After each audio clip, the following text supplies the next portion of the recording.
De retour dans mon lit, je n'ai pas voulu reprendre le livre avec le petit ours que tout le monde voulait manger. J'en avais assez de cette espèce d'ours qui me faisait faire des bêtises. Mais ça ne m'amusait pas de rester comme ça sans rien faire. Alors, j'ai décidé de dessiner. Je suis allée chercher tout ce qu'il me fallait dans le bureau de papa. Je n'ai pas voulu prendre les belles feuilles de papier blanc avec le nom de papa écrit en lettres brillantes dans le coin parce que je me serais fait gronder. J'ai préféré prendre des papiers où il y avait des choses écrites d'un côté et qui ne servaient sûrement plus. J'ai pris aussi le vieux stylo de papa, celui qui ne risque plus rien. Vite, vite, vite, je suis rentrée dans ma chambre et je me suis couchée. J'ai commencé à dessiner des trucs formidables, des bateaux de guerre qui se battaient à coups de canon contre des avions qui explosaient dans le ciel, des châteaux forts avec des tas de monde qui attaquaient et des tas de monde qui leur jetaient des choses sur la tête pour les empêcher d'attaquer. Comme je ne faisais pas de bruit depuis un moment, maman est venue voir ce qui se passait. Elle s'est mise à crier de nouveau. Il faut dire que le stylo de papa perd un peu d'encre. C'est pour ça d'ailleurs que papa ne s'en sert plus. C'est très pratique pour dessiner les explosions, mais je me suis mis de l'encre partout et aussi sur les draps et le couvre-lit. Maman était fâchée, et ça ne lui a pas plu les papiers sur lesquels je dessinais, parce qu'il paraît que ce qui était écrit de l'autre côté du dessin, c'était des choses importantes pour papa. Maman m'a fait lever, elle a changé les draps du lit, elle m'a emmenée dans la salle de bain, elle m'a frotté avec une pierre ponce, l'éponge et ce qui restait au fond de la bouteille d'eau de Cologne. Et elle m'a mis une vieille chemise de papa à la place de mon pyjama parce que de pyjama propre, je n'en avais plus.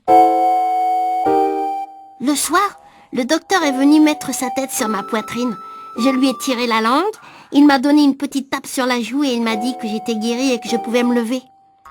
Mais on n'a vraiment pas de chance avec les maladies à la maison aujourd'hui. Le docteur a trouvé que maman avait mauvaise mine et il lui a dit de se coucher et de se mettre à la diète.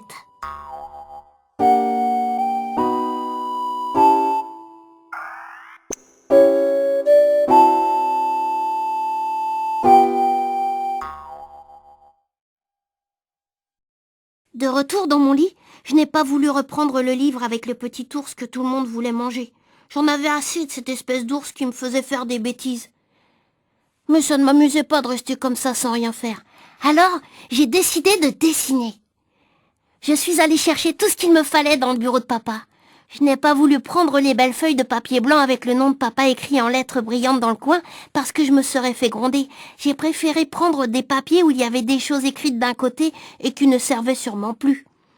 J'ai pris aussi le vieux stylo de papa, celui qui ne risque plus rien. Vite, vite, vite, je suis rentrée dans ma chambre et je me suis couchée. J'ai commencé à dessiner des trucs formidables, des bateaux de guerre qui se battaient à coups de canon contre des avions qui explosaient dans le ciel, des châteaux forts avec des tas de monde qui attaquaient et des tas de monde qui leur jetaient des choses sur la tête pour les empêcher d'attaquer. Comme je ne faisais pas de bruit depuis un moment, maman est venue voir ce qui se passait. Elle s'est mise à crier de nouveau. Il faut dire que le stylo de papa perd un peu d'encre. C'est pour ça d'ailleurs que papa ne s'en sert plus.